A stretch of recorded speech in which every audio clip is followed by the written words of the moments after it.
இனி summer holidays கண்ணு call GT Holidays க்கு பண்ணு.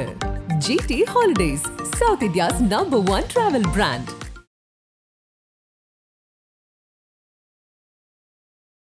வணக்கம். தமிழ் சினிமா பல உச்ச நட்சத்திரங்களை சந்தித்திருக்கிறது. அந்த உச்ச நட்சத்திரங்களில் தவிர்க்க முடியாத நபர் என்று பார்க்கும் போனா நம்ம மோகன் சார் சொல்லலாம். பொதுவா வெற்றியில தவிர்க்க முடியாத இடத்துக்கு வருவதுதான் வெற்றின்னு சொல்லுவாங்க. அது மாதிரி தமிழ் சினிமாவில் தவிர்க்க முடியாத நபர்னு பார்த்தா அது மோகன் சாருக்கு நிச்சயமாக ஒரு இடம் உண்டு. எண்ணற்ற வெள்ளி விழா படங்கள், 100 நாள் படங்கள், 500 நாட்கள் படங்கள், 375 நாள் படங்கள், இது மாதிரி பல விஷயங்கள் அவருடைய கேரியர் கிராஃப்ல இருக்கு. அதாவது பொதுவா ஒரு விஷயம் பெரியவங்க சொல்லுவாங்க, மெழுகுவர்த்தியின் தியாகத்தை விட தீக்குச்சியின் தியாகம் எந்த விதத்திலும் குறைந்தது அல்ல அப்படின்ற மாதிரி ஒரு விஷயம் சொல்லுவாங்க. அது போல் நம்மளுக்கு பல்வேறு பரிணாமங்களில் அவர் பயணித்திருக்கார். கதாநாயகனாக, வில்லனாக, எதிர்நாயகனாக, குணச்சித்திர பாடத்தில் காதலியை ஏமாற்றுபவராக, சொந்த மனைவியை கொல்ல துடிக்கும் 100வது நாள் படத்துல ஒரு கொடூரமான கணவனாக பல்வேறு பாத்திரங்களில் நடித்திருந்தாலும் பெண்கள் மத்தியிலும் அனைவரின் மத்தியிலும் இவர் நம்ம மோகன் சார் என்று இன்றும் அன்பால் அழைக்கப்பட்டு கொண்டிருக்கிறார். இந்த படத்துல ஹரா படத்துல அவரோட கேரக்டர் பாத்தீங்கன்னா ஒரு விஷயம் சொல்லலாம். நான் நல்லவன்னு சொல்ல மாட்டேன், நான் மிகவும் நல்லவன், மற்றவர்களும் அது போல் இருக்கும் வரை, என் சுண்டு விரலை மிதிக்கும் வரை நான் யாருடையும் கழுத்தையும் பிடிக்க மாட்டேன் இப்படின்ற ஒரு விஷயத்தை சாராம்சமாக கொண்டு தனக்கும் தன் குடும்பத்திற்கும் மனைவிக்கும் மகளுக்கும் ஒரு பிரச்சனை வந்ததுன்னா எந்த அளவுக்கு வெகுண்டு எழுதான்றதுதான் இந்த ஹராவோட சாராம்சம். அதனாலதான் இந்த ஹராவோட ப்ரொமோஷன்ல பாத்தீங்கன்னா மோகன் மோகன்னு சொல்லி துப்பாக்கி ஏந்தி வருகிறார். வணக்கம் மோகன் சார். வணக்கம். ஒரு சிறிய இடைவெளிக்கு பிறகு மீண்டும் அதிரடியாக மோகன்னா வரீங்க. அப்படி இருக்கும்போது ஹராவை நீங்க தேர்ந்தெடுக்க என்ன காரணம்? இண்டஸ்ட்ரியில இருக்கிற நண்பர்களுக்கு எல்லாருக்கும் தெரியும், மீடியா பீப்புள் ஃப்ரெண்ட்ஸ்க்கும் தெரியும். நிறைய கதைகள் வரும், கேட்பேன். ஆனால் ப்ராஜெக்டில் ஒரு எக்ஸைட்டிங்காகவோ ரொம்ப இம்ப்ரெசிவாக இது பண்ணால் எனக்கு ரொம்ப நல்லா இருக்குங்கிற மாதிரி ப்ராஜெக்ட்கள் வரல. அந்த டைமில் பிஆர்ஓ நிக்கில் முருகன் அவர்கள் ஒரு நாள் ஃபோன் பண்ணி, இந்த மாதிரி விஜய் ஸ்ரீ அவர் இப்படி ஒரு டைரக்டர், நீங்கள் கதை கேளுங்க, உங்களை வச்சு படம் பண்ணணும்னு ஆசைப்படுறாரு, கதை கேட்டு முடிவு பண்ணுங்கன்னாரு. ஓகேன்னு கதை கேட்டேன். அதில் சில விஷயங்கள் ரொம்ப நல்லா இருந்துச்சு. அப்போ அவர்கிட்ட அது பேசும்போது இதெல்லாம் நல்லா இருக்கே, இதையே கொஞ்சம் அப்படி பண்ணால் நல்லா இருக்குமேனா, luckily director was very very encouraging. எப்படி சொல்கிறீங்க, என்ன மாதிரி கேட்குறீங்க, இல்லை என்ன எதிர்பார்க்குறீங்கன்னு கேட்க ஆரம்பித்தார். ரொம்ப பிரமாதமான டிஸ்கஷன் போகும்போது ஐ குட் சி அவர்கிட்ட இருக்கிற அந்த டேலண்ட் என்னால் ஐடென்டிஃபை பண்ண முடிஞ்சுது. அப்படியே பேச பேச சில நாட்களாக 7th டிராஃப்ட் பர்ஃபெக்டாக வந்தது. அதனால தான் அது பார்க்கும்போது கேட்கும்போது ரொம்ப நம்பிக்கையோடு இந்த ப்ராஜெக்டில் நடித்தேன், நல்லாயிருக்கும், கூட்டணியாக எல்லாரும் ஜெயிக்க முடியும்னு ஒரு நம்பிக்கை வந்துச்சு. அதனால தான் ஆரம்ப கட்டத்தில் கோகிலா, மூடு பண்ணி, இது மாதிரில ஒரு சின்ன சின்ன விஷயங்கள், விதியில் நெகட்டிவ் ஆன விஷயங்கள், எல்லா டைப் கேரக்டர்ஸும் இதுதான் பண்ணுவேன்னு இல்லாமல் பல்வேறு விஷயங்கள் பண்ணியிருக்கும் போது எதிர்நாயகனாகவும் 100வது நாளில் பண்ணியிருக்கீங்க. இப்போ கோட்ல நீங்க எதிர்நாயகனாக நடிப்பதாக கூறப்படுகிறது, ஊடகங்கள் சொல்லப்படுகிறது. இந்த படத்தை செலக்ட் பண்றதுக்கு என்ன ரீசன்? இந்த படம் முடிஞ்சது ஏஜிஎஸ் பர்மிஷனோட, வெங்கட் பிரபு அவர்களோட பர்மிஷனோட இந்த படத்தை பற்றி டீட்டெயிலாக உங்களோடவே நான் பேச தயாராக இருக்கேன். இப்போ அந்த படத்தை பற்றி பேசக்கூடாது, அதனால பேச விரும்பல. Okay sir. அதாவது 80sல மிகப்பெரிய ஹீரோ மோகன், 2024ல விஜய் சார் பெரிய ஹீரோ. இந்த காம்பினேஷன் எப்படி பார்க்குறீங்க? மக்களால் தேர்ந்தெடுத்த மிகப்பெரிய நடிகர் ஹீரோவாக விஜய் சார் இருக்கிறார். தளபதி விஜய் சொல்லக்கூடியவர். அவரோட நடிக்கிறதுக்கு ஒரு வாய்ப்பு வந்திருக்கு. Thanks to Venkat Prabhu, AGS. அவர் ரொம்ப அவர்கிட்டேருந்து கற்றுக்க வேண்டியது இருக்குது. ஏன்னா is a very very very deep person, very silent man. அந்த அளவுக்கு சைலண்ட்டாக இருக்கிறது கற்றுக்கணும்னு நானே ஆசைப்படுறேன். இது அவர்கிட்டயே நான் சொல்லியிருக்கேன். இதுதான் அவர்கிட்ட நான் ரொம்ப சிறப்பாக இருக்கிற ஒரு அம்சமாக நான் நினைக்கிறேன். எதுவாக இருந்தாலும் அவர் அவ்வளோ டீப்பாக சைலண்ட்டாக உட்காந்து எல்லாமே அப்சர்வ் பண்ணிட்டு இருப்பார் தவிர, அது எனக்கு ரொம்ப பிடிச்ச விஷயமா இருக்குது. ஸோ அது அவர்கிட்டேருந்து கற்றுக்கணும்னு ஆசைப்படுறேன். ஒரு நடிகனா எது ரொம்ப மிஸ் பண்ணுறதா நினைக்கிறீங்க? என்ன மிஸ் பண்ணுற மாதிரி எனக்கு தெரியல. நடிப்பும் ஒரு தொழில் ரீதியாக வரும். நடிச்சுட்டு வீட்டுக்கு போகிறோம், கார் ஏறும்போதும் ஃபேமிலி மேன் இல்லை ஃப்ரெண்டாக ஒரு எல்லாத்தையும் பேசுவோம் தவிர பெருசாக ஃபீலிங்குங்கிறது நல்ல படம் கொடுக்கும்போதோ தோல்வி படம் கொடுக்கும்போது அந்த டைமில் தான் ஒரு எக்ஸ்பீரியன்ஸாக வரும். அதுக்கு தேங்க் காட் சொல்லி அதுக்கு அடுத்த கட்டத்துக்கு போகிறது தான் நமக்கு கரெக்டாக இருக்கும். சார், நடிகனா சில இடத்துல நம்ம தவறி இருக்கலாம், ஆனா மனுஷனா நான் ஜெயிச்சிட்டேன்னு சொல்றதா இருந்தா நீங்க எதை சொல்லுவீங்க? மனுஷனா ஜெயிச்சிட்டு முயற்சி பண்ணிட்டு இருக்கேன், மனுஷனா வாழணும்னு ஆசைப்பட்டுட்டு இருக்கேன், அவ்வளோதான் நான் சொல்ல முடியும். தவிர ஜெயிச்சிட்டேங்கிறது இல்லை, மனுஷனா வாழணும்னு ஆசைப்படுறேன், அதுதான் உண்மையான விஷயம். சார், இந்த காலகட்டத்துல படம் நல்லா இருக்கா இல்லையான்றதை விட எந்த ஹீரோ ஆக்ட் பண்ணியிருக்காங்கன்ற பார்க்கறதா ஒரு விஷயங்கள், ஸ்டார் வேல்யூன்ற ஒரு விஷயங்கள் இப்போ ரொம்ப ஜாஸ்தி ஆகிட்டு இருக்கு. ஸோ அது ஒரு ஸ்டாரா நீங்க இதை எப்படி பாக்குறீங்க? இல்லை, இது ஒரு உண்மை, எல்லாருக்கும் தெரிஞ்ச விஷயத்த நான் சொல்ல விரும்புகிறேன். தியாகராஜ பாகவதர் காலத்துல இருந்து இன்னைக்கு வரைக்கும் இருக்கிற ஒரு உண்மை என்னன்னா, படம் தான் எப்பவுமே நிர்ணயிக்கப்படுது. ஒவ்வொரு வெள்ளிக்கிழமை படம் ஹிட் ஆனால் அந்த படத்தோட தயாரிப்பாளர், இயக்குனர், நடிகருக்கு ஒரு ஸ்டார் வேல்யூ. படம் ஃப்ளாப் ஆனால் அவங்க சரிவு இருக்கும். ஸோ படம் எப்போவுமே டிசைட் ஃபேக்டருங்கன்னு நான் நினைக்கிறேன். ஒரு படம் நல்ல படமாக எடுக்கிறதுக்கு முயற்சி பண்ணணுங்கிறது மட்டும் தவிர, ஸ்டார் வேல்யூ படம் ஓடினா ஸ்டார் வேல்யூ, படம் ஓடலைன்னா ஸ்டார் வேல்யூ இல்லை. அதனால படம் எப்படி, கதை எப்படி, இயக்குனர் எப்படிங்கிறது பார்த்து உள்ளே பூந்தால் நம்ம ஜெயிக்கிறதுக்கு வாய்ப்புகள் அதிகம்னு நான் நினைக்கிறேன். ஏன்னா every Friday it fluctuate. So flop success பற்றி எனக்கு மார்க்கெட் வந்துச்சு, மார்க்கெட் இல்லைங்கிறது அப்போவும் அந்த எண்ணங்கள் பெருசாக இல்லை, இப்பவும் இல்லை. நல்ல கதை நல்லா இருந்தால் அந்த படம் ஹிட் ஆனால் நமக்கு ஒரு வேல்யூ, அந்த படம் ஹிட் ஆகலைன்னா எங்களுக்கு வேல்யூ இல்லை. இது எல்லா டைரக்டர்களுக்கும், எல்லா டிஸ்ட்ரிபியூட்டருக்கும், எல்லா எக்ஸிபியூட்டர்ஸ்க்கும், எல்லா ப்ரொடியூசர்ஸ்க்கும் தெரிஞ்ச ஒரு உண்மை தான். நடிகர்களுக்கும், நடிகைகளுக்கும், டெக்னீஷியன்ஸ் எல்லாருக்கும் தெரியும். பட் அது முகம் ஹீரோ ஆர் யாரா தெரியறதுனால அப்படி சொல்கிறாங்க. பட் எல்லா ஹீரோக்களுக்கும், எல்லா டைரக்டர்களுக்கும் தெரிஞ்ச ஒரு உண்மை, ப்ரொடியூசர்களுக்கும் தெரிஞ்ச உண்மை, படம் மட்டும்தான் deciding factor. Sir, Balu Mahendra sir உங்கள் லைஃப்பில் ஒரு முக்கியமான அவர் ஆஸ் எ சினிமோட்டோகிராஃபராக உங்களுக்கு ரொம்ப பிடிக்குமா, டைரக்டர் ரொம்ப பிடிக்கும்? டைரக்டர் என்னோட குருநாதருங்கிற ரீதியில் அவர் மேலே ரொம்ப மரியாதையும் பக்தியும் இருக்குது. அவர் டைரக்டர், ஏன்னா அவர் தான் ஃபிலிம் மேக்கர். பார்த்தீங்கன்னா இப்போ சொல்கிற விஷயம் அவர் அப்போவே பண்ணிட்டு இருந்தார். அவர் எக்ஸாக்டாக பார்த்தீங்கன்னா எடிட்டிங், மியூசிக் நாலேஜ் ஆகட்டும், ஃபோட்டோகிராஃபி ஆகட்டும், டைரக்ஷன், கதை, திரைக்கதை, வசனம் எல்லாம் பண்ணியிருக்கிறார். நான் அவரை பார்க்கும்போதே ஒரு டைரக்டர். அதனால் எனக்கு டைரக்டராக தான் பிடிக்கும், ஃபிலிம் மேக்கராக பிடிக்கும். டைரக்டருங்கிறத விட is an extraordinary film maker. Sir, second படத்துலேயே நேஷனல் அவார்ட், தொடர்ந்து ஃபிலிம்ஃபேர் அவார்ட், வெற்றி நாயகன், அந்த விருதுகள் குவியும் போது உங்கள் மனநிலை எப்படி இருந்தது?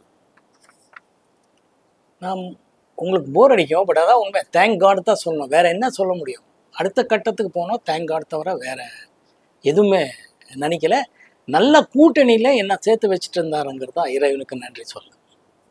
சார், இப்போ மோகன் சாரை இந்த லவ் பண்ணுறவங்க, லவ் பண்ணலான்னு இருக்கிறவங்க, லவ்ல ஃபெயிலியர் ஆனவங்க, இவங்க எல்லாம் மோகன் சார் ஒரு டிக்ஷனரியாக பார்க்குறாங்க. ஏன்னா லவ் பண்ணுறதுக்கும் பாட்டு கொடுத்துருக்கீங்க, லவ் பிரேக்கப்புக்கும் பாட்டு கொடுத்துருக்கீங்க. ஸோ நீங்கள் ஒரு பல பெண்களின் நாயகன் அப்படின்ற மாதிரியும் சொல்றாங்க. அந்த பீரியட்ல ஜெமினி கணேசன் சார் காதல் மன்னன் அப்படின்ற போது உங்களுக்கு அதே மீறி காதல் சக்கரவர்த்தி அப்படின்றலாம் கூட நிறைய இருக்கு. நிறைய பெண்கள் மட்டும் இல்லாம பெண்களின் அம்மாக்களுமே உங்களுக்கு நிறைய பேர் பிடிக்கிற மாதிரியான ஆட்களா இருந்திருக்கீங்க. இது நீங்க எப்படி பாக்குறீங்க? நீங்க எங்கே வரீங்கன்னு தெரியுது. இது நான் எப்பவுமே இயக்குனர் தான் பார்க்குறேன். ஏன்னா இயக்குனர் என்ன சொல்றாரோ அதை செய்யறது தான் நான். அதனால இயக்குனர் நல்லா என்னோட டேலண்ட்டை எப்படி யூஸ் பண்ணணும்னு தெரிஞ்சு கரெக்டாக ஒரு ப்ரொஜெக்ட் பண்ணாங்கங்கிறதும், அந்த காலத்துக்கு வேண்டிய கதை, திரைக்கதை புதுசாக பண்ணுறாங்க அந்த பசியில் இருக்கிற இயக்குனர்கள் பண்ணுறத நான் நடிச்சதுனால அந்த இமேஜ் வந்ததுக்கு ஒரு காரணமாக இருக்கு. சார், ப்ரொடியூசரோட ஃபேவரட் ஹீரோவும் இருக்கீங்க, நியூ டைரக்டர்ஸோட ஃபேவரட் ஹீரோவும் பயணப்பட்டிருக்கீங்க. இது எப்படி பார்க்குறீங்க? பொதுவாக பயணங்கள் முடிவுதலைக்கு அப்புறம் நான் புதுசாக பசி இருக்கிற ஒரு இயக்குனர்களாக தேர்ந்ததில் இருப்பேன். எப்போவுமே அந்த தேடுதல் தான் எனக்கு. ஏன்னா நல்ல இயக்குனர்கிட்ட நம்ம இருந்தால், நம்ம நல்ல டைரக்டரோட கூட்டணியாக இருந்தாலே படம் ஜெயிக்குங்கிறது தான் என்னோட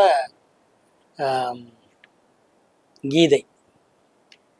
ஏன்னா அவர் பசி இருக்கும்போது எக்ஸ்ட்ரா நிறையா புதுசாக பண்ணுவாங்க, அந்தந்த காலத்தின் கட்டாயம். ஸோ பயணங்கள் முடிதலை ரொம்ப பெரிய ஹிட் ஆனதும் மார்க்கெட் எனக்காக உருவாகுச்சுன்னும் போது என் படம், என் மேட்டர், நான் நடிக்கிறேன்னா நல்ல வரவேற்பு எல்லா டிஸ்ட்ரிபியூட்டர் மீடியேட்டர்ஸ்லேருந்து இருக்குன்னும் போது புதுசாக வரக்கூடிய நல்ல நல்ல டேலண்ட்டை டேப் பண்ணுறி அவங்கள ஒரு 10 பேர் பார்ப்பேன்னா அதில் 1-2 பேர் இவங்க நல்லா பண்ணுறாங்கன்னு என் மனசுக்கு தோணும் போது அவங்களோட ட்ராவல் பண்ணும்போது நிறைய படங்கள் ஜெயிச்சிருக்கு. ஸோ அந்த மாதிரி விஷயங்களில் அவங்களெல்லாம் அறிமுகமாகிறதுக்கு நானும் ஒரு காரணமாக இருக்கேங்கிறது ரொம்ப பெருமையாக இருக்குது.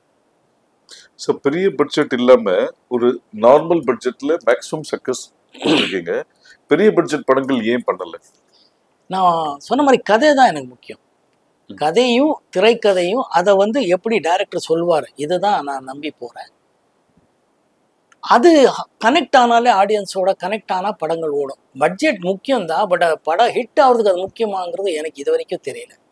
ஹிட் ஆகிறதுக்கு ஆடியன்ஸுக்கு கனெக்ட் பண்ணணும். ஆக்ஷன் படமாக இருக்கட்டும், லவ் சப்ஜெக்ட் ஆகட்டும், த்ரில்லர் ஆகட்டும், எங்கேயும் ஆடியன்ஸ் கனெக்ட் ஆகி அவரை என்கேஜ் பண்ணணுங்கிறது டைரக்டர் கையில் தான் இருக்குது. அஃப்கோர்ஸ் ஏன் டைரக்டர் கையில் இருக்குன்னு நான் அடிக்கடிக்கு சொல்கிறேன்னா, அவர் தான் கேப்டன் ஆஃப் த ஷிப்னு சொல்லுவாங்க. நீங்கள் எல்லாம் கேள்விப்பட்டிருப்பீங்க. இந்த 25 கிராஃப்ட்டு டெக்னீஷியன்ஸ் ஆர்டிஸ்ட் எல்லாருமே அவரோட பின்னாடி நிற்போம். ஷிப்பே ப்ரொடியூசர்னு சொல்லுவேன். ப்ரொடியூசரு டைரக்டர் கரெக்டாக அமையும் போது அவங்க நல்ல நல்ல டெக்னீஷியன்ஸ் நல்ல நல்ல ஆர்டிஸ்ட் போட்டு ஒரு நல்ல கதைக்கு எப்படியெல்லாம் எடுத்தால் நல்லா வரும்ங்கிறதுல நான் அப்படி பண்ணால் நல்லா வரும்ங்கிறதுல எனக்கு நம்பிக்கை இருக்குது. ஸோ பட்ஜெட்டை விட இவர் இந்த மாதிரி கூட்டணி பண்ணி யார் ஜெயிக்கிறாங்கங்கிறது தேடுதல் எனக்கு வேற ஒன்று. ஸோ பொதுவாக சினிமாவில் உள்ளவங்களுக்கு வந்து வயசாகாதுன்னு சொல்லுவாங்க. நாம் பண்ண படத்தை திருப்பி பார்க்கும்போது திருப்பி அந்த ஃபீலிங்கோடு பார்க்குற அனுபவத்தை எப்படி பார்க்குறீங்க? ஏங்க நான் என் கண்ணாடியை பார்த்தா எனக்கு எவ்வளோ வயசாக இருக்குன்னு எனக்கே தெரியுதுங்க. என்னன்னா கதையின் ஒரு நாயகன் தான். கதையில் எப்படி வருதோ நான் அப்போவும் நான் வந்து காலேஜ் பையனா நடிச்சிருக்கேன். அப்போது டாக்டரு, ஃபேமிலி மேனு, 2 ஒய்ஃப்க்கு புருஷனாகவும் ஒரே ஒரு ஒய்ஃப் வேணும்னு போட்டு ஒரு கொலைகாரனாகவும் ஒரு டிச் பண்ணி பண்ணும்போது கதைக்கு எப்படி வேணுமோ அந்தந்த வயசுக்கு பண்ணுறேன். அதனால தான் இப்போது ஹராங்கிறது பார்த்தீங்கன்னா நான் ஒரு ஃபேமிலி மேனாக ஒரு +2 கிட்டுக்கு அப்பாவாக நடிக்கிறேங்கிறது அந்தந்த வயசுக்கு ஏற்ற கேரக்டர்களை அப்படியே டைரக்டரோட மூவ் ஆகிட்டு கரெக்ட் ஆகும்னு நான் நம்புறேன். பட் எனக்கு வயசாயிட்டு இருக்குன்னு எனக்கு தெரியுது. இந்த சில்வர் ஜூப்ளி ஸ்டார் என்ற அந்தஸ்து எப்படி மெயின்டைன் பண்றீங்க? அது மீடியா கொடுத்துருக்கிற அந்தஸ்து. அதனால நான் ஓகேன்னு சொல்லிட்டு போயிட்டு இருப்பேன். மீடியா தான் எனக்கு அதெல்லாம் சொல்லியிருக்கு. மீடியாவுக்கு நன்றி சொல்லணும், மக்களுக்கு நன்றி சொல்லணும். சார், உங்க கேரியர்ல பயணங்கள் முடிவதில்லை, சரணாலயம், முன்னே நான் சந்தித்தேன், உதயகீதம், இதே கோயில், இந்த 5 படத்துல தான் நீங்க வந்து மைக் வச்சு பாடிருக்கீங்க. ஆனா ஒரு மைக் மோகன்ற ஒரு அடையாளம் ஏற்பட்ட போது, அந்த அடையாளம் வந்த போது உண்டான மகிழ்ச்சியும் தொடர்ந்து அந்த நேம் இருக்குன்றது என்னைக்காவது வருத்தப்பட்டிருக்கீங்களா? இல்லை, அது என்னன்னா அதுக்கு வந்த அந்த ஒரு பேர் வர்றதுக்கு காரணம் என்னோட படங்களில் பாடல்கள் இருந்துச்சுங்கிறது தான். நல்ல பாடல்கள் அந்தந்த காலத்தின் கட்டாயம் மாதிரி டைரக்டர்கள், மியூசிக் டைரக்டர்கள் எல்லாம் சேர்ந்து கொடுத்துருக்கிறாருங்கிறது தான். அற்புதமாக அந்த பயணங்கள் முடிவதில்லைங்கிற படம் வந்து சிங்கராக நடிக்கும்போது பாலசுப்ரமணியம் எஸ்பிபி சார் அவர்கள் நான் பாடினதா மோகன் பாடினதா இது என்ற அளவுக்கு கேட்டது. அதுதான் என்னோட மிகப்பெரிய அவார்டாக நான் நினைக்கிறேன். அந்த கேள்வி கேட்கும்போது மக்களும் அது ஆமாம் அப்படின்னு இருந்துச்சு. அது பாடகனாகவும் ஒரு கேன்சர் பேஷண்ட்டாகவும் ஒரு லவர் பாயாகவும் ஒரு ட்ராஜடியாக முடிக்கிற அந்த கதையில் எனக்கு ஒரு இமேஜ் வந்துச்சு. பட் என்னன்னா இந்த ஒரு இமேஜ் பொதுவாக என்னோட படங்களில் பாடல்கள் வெற்றி அடைஞ்சிருக்குங்கிறது உண்மையான விஷயம். அந்த பாடல்கள் வந்து ஜனங்கள் மத்தியில் நிற்கிறதுக்கு காரணம் அந்த கதையும் கதை அம்சம் தான் நான் நினைக்கிறேன். அதனால மைக் மோகனுங்கிறது அவங்க தான் அகெயின் மீடியா கொடுத்துருக்கிறது. அது ஓகே, அது சந்தோஷம், அவ்வளோதான். அதில் என்ன இருக்கு? இந்த 80s ரீயூனியனை இன்னைக்கும் மெயின்டைன் பண்றீங்க, அதோட அதுக்கு காரணம் நம்ம சக நடிகைகள் தான். சுஹாசினி, லிசி, இவங்க தான் அதை கொஞ்சம் கரெக்டாக பிளான் பண்ணி ஒரு வருஷத்துக்கு முன்னாடியே பிளான் பண்ணி இத்தனாம் தேதின்னு சொல்லி எல்லாருக்கும் கொஞ்சம் ஃப்ரீயாக இருக்கீங்களான்னு கேட்டு ஃப்ரீயாக இருங்கன்னு சொல்லி பண்ணுறாங்க. அதுக்காக அவங்க மெனக்கட்டுறாங்க. அதுக்கு ரொம்ப ஹாப்பி, அவங்களுக்கு நன்றி சொல்லணும். பிரபு சாருக்கு உங்களுக்கு உண்டான நட்பு? பிரபு சார் சிவாஜி சார் சன்னுங்கிறது அவருக்கு ஃபஸ்ட்டு அவர் மேலே இருந்த ஒரு பெரிய மரியாதை. எங்களுக்கு இண்டஸ்ட்ரியில் வரும்போது சிவாஜி சாரோட நடிக்கிறதுக்கு வாய்ப்பு வந்தது. அதுக்கப்புறம் அவர் சன் அவரோட வர்றாங்கன்னு சொல்லி சிவி ராஜேந்திரன் இயக்கத்தை தான் ஃபஸ்ட் அவர் லாட்ரி டிக்கெட்டுங்கிற படத்தில் தான் அவரோட முதலாக நான் பார்த்தது, நடித்தது. மிகப்பெரிய விஷயம். அவ்வளோ பெரிய நடிகரோட சன்னாக இருந்தாலும் எந்த விதமான ஒரு சிவாஜி சார் பையன் நான் யார் தெரியுமான்னு அவர் என்றைக்குமே சொன்னதே கிடையாது, அந்த மாதிரி பிஹேவ் பண்ணது கிடையாது. ரொம்ப சகஜமாக பழகுவார். அவ்வளோ சாப்பாடு பற்றியும் அது முதல்ல எல்லாரும் சொல்லியிருக்கிற விஷயந்தான். சார் சிவாஜி சார் வீட்டிலேருந்து சாப்பாடு வர எல்லாருக்கும் பரிமாறுறது எல்லாமே பண்ணுவார். நான் வெஜிடேரியனுங்கிறதுனால அப்போவே எனக்குன்னு சொல்லி பாதாம் கீர் வர வைக்கிறதாகட்டும், வெஜிடேரியன் சாப்பாடு எனக்காகவே வர வைப்பிச்சு கொடுப்பார். ரொம்ப மகிழ்ச்சி, ரொம்ப நல்ல மனிதர். சிவகுமார் சார் பற்றி? சிவகுமார் ஐயா பற்றி நான் என்ன சொல்கிறது, கிரேட் சோல். அன்னிலேருந்து இன்னைக்கு வரைக்கும் அப்படியே இருக்கிறார், அப்படியே பழகிட்டு இருக்கிறார். அவர்கிட்டே நிறைய கற்றுக்க வேண்டியது இருக்குது. இன் எக்ஸ்ட்ராடனரி பெயிண்டர். அவர் பெயிண்டிங் எல்லாம் பார்த்தீங்கன்னா அஃப்கோர்ஸ் நடிகராகி அவர் சாதனை பண்ணிட்டாரு, பெரிய விஷயம். ஆனால் இல்லைன்னா நடிகராகவும் இல்லாமல் ஈவன் பெயிண்டராக இருந்தாலும் இந்த அளவுக்கு அவர் பேரு புகழ் சம்பாதிச்சிருப்பாருங்கிற அளவுக்கு எக்ஸ்ட்ராடனரி பெயிண்டர். அன்னிலேருந்து இன்னைக்கு வரைக்கும் சகஜமாக பழகிட்டு இருக்கிற சில மனிதர்களில் அவர் ஒருத்தர் தான். ஒரு சில பேர் தான் இருக்கிறாங்க அந்த மாதிரி. அவர் இன்றைக்கும் பார்த்தீங்கன்னா அவ்வளோ டிசிப்ளின் லைஃபு. அவர் அன்றைக்கி ஒரு காணொலியில் பார்த்தேன், புதன்கிழமை சனிக்கிழமை எண்ணெய் போட்டு குளிங்கன்னு இன்றைக்கும் சொல்லிட்டு இருக்காரு. இன்றைக்கி அது ரொம்ப ரொம்ப முக்கியமான விஷயம். பட் அவர் அது இன்றைக்கும் தைரியமாக சொல்கிறாரு. இன்றைய அரசியல் ஆகட்டும், ஃபிலாசபி ஆகட்டும், நம்ம தமிழ் கலாச்சாரத்தாகட்டும், இன்றைக்கி எல்லாருக்கிட்டையும் பேசிகிட்டு இருக்கிறாரு, மேடையில் பேசுகிறாரு. அவரோட பேடை பேச்சுக்கள் எல்லாம் அவ்வளோ நல்லாயிருக்கும். மேடை பேச்சுக்கள் எல்லாம் அவ்வளோ எக்ஸ்ட்ரானரியாக இருக்குது. அவர் ஜென்ரேஷனில் நம்ம அவர் தெரிஞ்சு வச்சுருக்கோங்கிறதுலாம் எங்களுக்கெல்லாம் பெருமையாக இருக்குது. சார், சில்க் ஸ்மிதா வந்து ஒரு அப்பார்ட் ஃப்ரம் கிளாமர் ஒரு கைண்ட் ஹார்ட்டட் பர்சன் சொல்லுவாங்க. உங்கள் 2 பேர் கூட அந்த நட்பு? சில்க் ரொம்ப நல்ல ஹியூமன் பீயிங். ரொம்ப கஷ்டத்தை அனுபவித்து வந்திருக்கிறதுனால இண்டஸ்ட்ரிக்கு வரும்போதே அவங்க ரொம்ப பெயின் ஆகிறது தான் வந்திருப்பாங்க. ரொம்ப ஒரு டிசப்பாயிண்டட் பாவம், ரொம்ப கஷ்டப்பட்டு வந்ததுனால அவங்களுக்கு அந்த பெயின் தெரியும். எக்ஸ்ட்ராடனரி ஹியூமன் பீயிங் அந்த பொண்ணு. அவங்க நடித்த கேரக்டருக்கும் அவங்களுக்கும் சம்மந்தமே இல்லை. She was very very nice lady to work with. அதை விட பழகிறதுக்கு ரொம்ப நல்லா பழகுவாங்க. பேசுகிற டோன் ஆகட்டும் எல்லாமே அவ்வளோ ஈஸியாக இருக்கும். இன்ஃபேக்ட் எனக்கு நல்லா ஞாபகம் இருக்குது, அவரும் அந்த அம்மா சில்க் ஸ்மித்தாவோட ஷூட்டிங்னாலே ஷூட்டிங் பார்க்கவே அத்தனை பேர் வருவாங்க. எக்ஸிபிட்டர்ஸ்லேருந்து டிஸ்ட்ரிபியூட்டர்லேருந்து வந்து பார்ப்பாங்க. அந்த அளவுக்கு சில்க் ஸ்மித்தான்னா அவ்வளோ ஒரு க்ரேஸ் இருக்கும். But she was always a very very very ரொம்ப நார்மல் ஹியூமன் பீயிங்காக தான் பழகிட்டு இருந்தாங்க. செட்டுக்கு வருவாங்க. அந்த ஒரு விஷயத்தில் we lost a great soul. எங்களுக்கெல்லாம் அந்த சோல் மிஸ் பண்ணதில் எனக்கும் கொஞ்சம் வருத்தமாக தான் இருக்குது.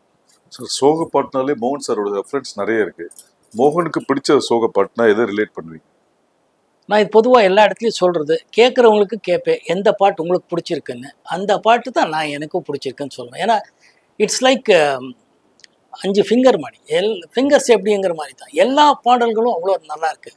அது சுச்சுவேஷனுக்கு வந்து மக்கள்கிட்ட கனெக்ட் ஆகும்போது இந்த பாட்டு தான் பெஸ்ட்டு, அந்த பாட்டு தான் இல்லை. இன்னைக்கு தேதிக்கு நீங்கள் சொல்லணுன்னா ஒரு மெலோடி சாங் எதுன்னா நான் இன்றைக்கி சொல்கிறது மகளே என் மகளே தான் சாங் சொல்லுவேன். ஏன்னா இன்றைக்கி அது புதுசாக எல்லாருக்கும் ரீச் ஆகிருக்கு, மக்களோட ஆசீர்வாதம் கிடச்சிருக்கு. அதனால் அந்த பாட்டு இன்றைக்கின்னு சொல்லுவேன். பட் என்றைக்கும் எல்லா பாடல்களும் வெற்றி அடைகிறதுக்கு காரணம் அந்த கதை அம்சம் தான் சொல்லுவேன். இன்றைக்கி ஒரு மெலோடி சாங்கன்னா மகளே என் மகளேங்கிறது தான் சொல்லுவேன்.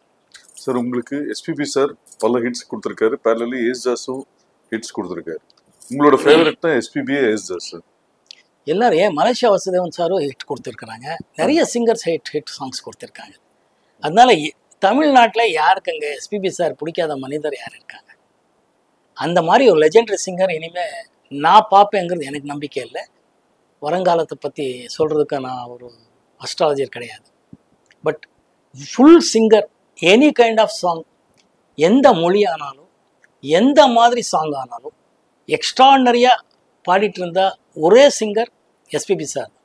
நான் இதுக்கு முன்னாடியே சொல்லியிருக்கேன், நம்ம காலேஜ் ஸ்கூலில் படிக்கும்போதே we used to love SPB sir. பெங்களூர்லேயே அவர் பாடினா கன்னடா பாடல்களாகட்டும் தமிழ் பாடல்களாகட்டும் வி யூஸ் டு ஹம் நம்ம காய்கா பாடிக்கிட்டே அலையும். ஏன்னா அவர் தான் இந்த கமல் சார் படத்துலலாம் சூப்பராக பாடியிருப்பார். பழைய கமல் சார் ஜெயசுதா படம் மறந்துட்டேன் படத்தோட பேர்.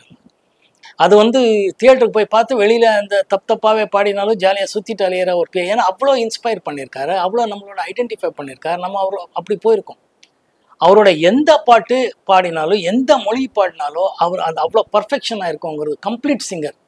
ஸோ டெஃபினட்டாக எஸ்பிபி சார் இந்த லிஸ்ட்லேயே நீங்கள் சேர்க்கக்கூடாது. அதர்வைஸ் எல்லா சிங்கர்ஸும் பிடிக்கும். எல்லாரும் ரொம்ப ரொம்ப நல்லா பாடியிருக்காங்க என்னோட பாடல்கள். உங்க லைஃப்ல மறக்க முடியாத படம்னா இது வரைக்கும் பண்ணதில்ல எந்த படம் சொல்லுவீங்க, ஏன்? மறக்க முடியாத படமேங்கிறதே இல்லையே. எல்லா படமும் ஒரு எக்ஸ்பீரியன்ஸ் தானே சொல்றேன். இன்னைக்கு கேட்டா ஹராம் தான் நான் சொல்றேன்.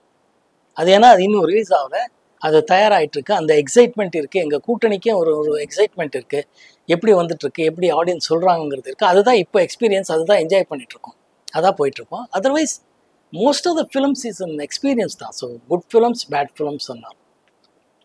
ஸோ இளையராஜா சாருக்கும் உங்களுக்கு உண்டான நட்பு, பொதுவாக உங்களுக்கு நிறைய ஹிட்ஸு கொடுத்துருக்காரு. ஸோ அந்த விஷயங்கள் இப்போ சொன்ன மாதிரி தான், எஸ்பிபி சார் சொன்ன மாதிரி தான், இளையராஜா சார் பற்றி என்ன சொல்கிறது, அவர் அன்னைக்கிளியிலேருந்து இது வரைக்கும் ஹிட் ஃபிலிம்ஸ் தான் கொடுத்துருக்காரு, ஹிட் சாங்ஸ் தான் கொடுத்துருக்கிறார். எல்லா வெற்றி படங்கள் பின்னாடியும் அவர் இருக்கிறாருங்கிறது உண்மைதான். ஒவ்வொரு பாடல்களும் அவர் யார் நடிக்கிறாரு இல்லைங்கிறத விட அவர் கதைக்கு எப்படி வேணும்னு போட்டு தான் எனக்கு தெரிஞ்ச உண்மைகள். அதாவது ஒரு படத்துக்கு இப்போ பயணங்கள் முடியுது இல்லையா, நான் நடிக்கிறேங்கிறது சாருக்கு எப்படி தெரியும், நெஞ்சத்துக்கு இல்லாத நான் நடிக்கிறேங்கிறது சாருக்கு எப்படி தெரியும். அவர் எக்ஸ்ட்ரானரியாக பாட்டு பண்ணி கொடுப்பார். அந்த பாட்டை வந்து ஸ்க்ரீன்லேயே எக்ஸ்ட்ரானரியாக கொண்டு வந்த ஆர் சுந்தரராஜன் அவர்களாகட்டும், மகேந்திரன் சார் ஆகட்டும், மணிவண்ணன், இந்த மாதிரி நிறைய லெஜெண்டரி டைரக்டர்ஸ் பண்ணதுனால அது ரீச் ஆயிருக்கு. அவர் எந்த ஹீரோ எந்த டைரக்டருங்கிறத இதே இல்லை அவருக்கு. இப்போ இன்னைக்கு வரைக்கும் பாருங்கள், விடுதலை சூரிக்கும் எக்ஸ்ட்ரானரி சாங் கொடுத்துருக்குறாரு. அதனால அவர் எல்லா படத்துக்கும் சூப்பர் ஹிட் பாடல்கள் தான் கொடுப்பார். அந்த பாட்டு எக்ஸ்டென்ஷன் ஆடியோ ரிலீஸ் ஆகி ஹிட் ஆயிருக்கும், படமாக ஹிட் ஆகும்போது படமும் ஓடணும். அந்த படத்தை ஓடுறதுக்கு நான் டைரக்டர் பங்கு இருக்குன்னு நான் சொல்வேன். டைரக்டர் வந்து எப்போ ஆடியன்ஸ் கிட்ட கனெக்ட் பண்ணுவாங்களோ அந்த பாட்டு இன்னும் பெரிய லெவலில் ஹிட் ஆகும். அதனால அவர் வந்து பொக்கிஷம், நமக்கு ட்ரெஷர். இப்போ வந்து எந்த ஒரு ரீ ரெக்கார்டிங் இது வரைக்கும் யாரும் பண்ண முடியாததான் அவர். அப்போ அந்த இளையராஜா சார்கிட்ட எனக்கு ரொம்ப ரொம்ப ரொம்ப பிடிச்ச விஷயம் என்னன்னா அவரோட டிசிப்ளின் தான். அவர் இசை அவர் எவ்வளோ பண்ணிட்டு இருக்கிறாருங்கிறது எல்லாருக்கும் தெரிஞ்ச விஷயம், சோஷியல் மீடியாவில் இருக்கிறவருக்கே தெரியும். பட் அவர் அந்த ஆனஸ்டாக காலை 7 மணிலேருந்து 1 மணி, 2 to 9ங்கிறது எவ்ரிடே. பௌர்ணமிக்கு எப்படி திருவண்ணாமலைக்கு போயிட்டு வரணும் எப்படிங்கிறத கண்டினியூஸாக இயர்லி பண்ணுறதுக்கு ஒருத்தனால முடியவே முடியாது. He so dedicated either in discipline or life. 7 மணி ஆகுதுன்னா பிரசாத் ஸ்டுடியோவில் ஒரு வண்டி இருக்குங்கிறது தான் டெஃபினட். மழை வந்தாலும் சரி, வெயில் அடித்தாலும் சரி, அவர் வருவாருங்கிறது தெரியும். அவரை நம்பி அத்தனை டைரக்டர்ஸ், ப்ரொடியூசர்ஸ் போயிருப்பாங்க. அவர் யாரையும் என்றைக்குமே டிசப்பாயின்ட் பண்ணதே இல்லை. அவர் வரவே இல்லை இன்னைக்கு இது வரைக்கும் கேட்டதில்லை. அவரோட அந்த டிசிப்ளின் லைஃப்பும் அவரோட இசையிலே அவர் இன்றைக்கும் அவருக்கு அந்த பசி இருக்குது. என்ன புதுசாக பண்ணணுங்கிறது இருக்குது. அதை நாங்கள் விடுதலை பாட்டிலே பார்க்கலாம், எக்ஸ்ட்ரானரியாக பண்ணியிருப்பார்.